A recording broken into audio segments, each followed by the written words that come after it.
இந்த கோலம் பார்க்கும்போது கொஞ்சம் ஈஸியாக இருக்குது, ஆனால் போடும்போது கொஞ்சம் கஷ்டமாகவே இருந்தது. எந்த புள்ளி எதோட ஜாயின் பண்ணோம் அப்படின்ற மாதிரி தெரியவே இல்லை. கொஞ்சம் கம்பி கோலம் மாதிரி தான் போட்டேன். அதுக்கப்புறமா சரி வேணான்னு சொல்லிவிட்டு அதுக்கப்புறம் கொஞ்சம் பட்டியாக போட்டுட்டேன். தொடச்சி தான் போட்டுட்டு இருந்தேன். கரெக்டாக வர மாட்டேங்குது. ஃபோன் பார்த்து தான் வந்து போட்டுட்ருந்தேன். இது கொஞ்சம் புதுசாக இருக்குது. இந்த மாதிரி கோலம்லாம் நான் போட்டதில்லை.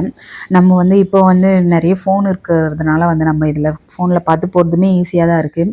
ஆனால் இதுக்கு முன்னாடி ஸ்கூல் படிக்கும் போதெல்லாம் வந்து கோல புக் வச்சு தான் வந்து நோட்டில் வந்து கோலம்லாம் போட்டுட்டு அதை பார்த்து தான் பொங்கலுக்கு வந்து கோலம்லாம் போடுற மாதிரி இருக்கும். நல்லாயிருக்கும். அதெல்லாம் கொஞ்சம் மிஸ் ஆகுற மாதிரி இருக்குது. இப்போலாம் வந்து கோல புக்கு இருக்கா என்னன்னே தெரியவே மாட்டேங்குது. அக்காலாம் வந்து போடுவாங்க. அவங்கள பார்த்துட்டு அவங்க நோட்டில் போடுவாங்க பார்த்தீங்களா, அதை வச்சு தான் நான் போடுவேன். இப்போ ஒரு நாள் தான் ஸ்கூல் இருக்குது. அதுக்கப்புறம் அடுத்த நாள்லேருந்து லீவ் விட்டுருவாங்க. இன்றைக்கி வந்து பொங்கல் செலிப்ரேஷன் இருக்குது ஸ்கூலில் வந்து. அதனால் நைட்டு தான் போய்ட்டு ட்ரெஸ்லாம் எடுத்துகிட்டு வந்தோம். முடிஞ்ச அளவுக்கு கொஞ்சம் சிம்பிளாக வந்து லஞ்சை வந்து முடிச்சிடலாம்னு சொல்லிட்டு தயிர் சாதம் தான் ரெடி பண்ணியிருக்கேன்.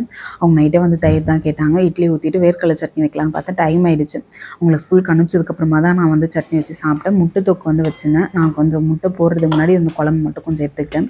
இன்றைக்கி செவ்வாய்க்கிழமைன்றதுனால நான் சாப்பிட வேணாம்னு சொல்லிட்டு விட்டுட்டு அவங்களுக்கு வந்து எல்லா வேலையும் முடிச்சுட்டு லஞ்சுமே ரெடி பண்ணி கொடுத்து அனுப்பிச்சிட்டேன்.